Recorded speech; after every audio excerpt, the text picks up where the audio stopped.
Hey everyone.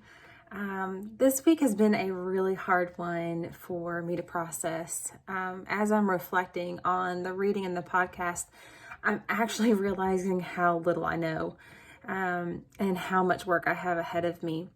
So weeks like this one take a lot of self-reflection and challenging thoughts that I really don't want to acknowledge. I think that's a part of cultural humility, is just admitting that we don't have it all figured out, and that there might be some personal biases that we really need to challenge.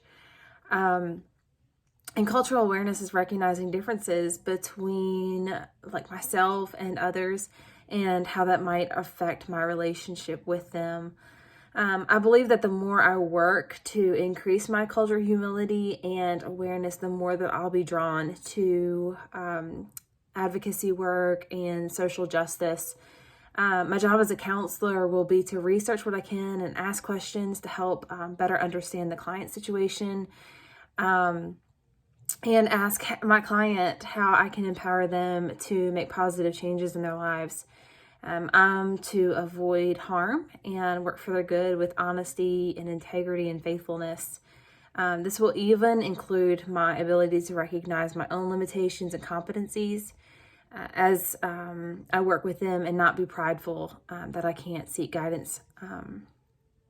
My hope is that as I further my education and experience, that I'll become involved in providing community trainings with my workplace that advocates for children who have experienced complex trauma and adverse childhood experiences, or ACEs.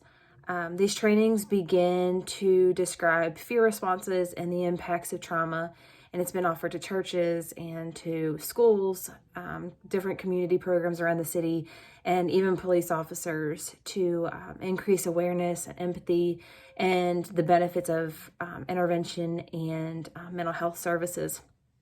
I like the verse Micah 6:8. It says, "He has told you, O man, what is good, and what does the Lord require of you, but to do justice and to love kindness and to walk humbly with your God." I think this verse already puts you in that posture of humility and gives directives to do justice and to act in kindness.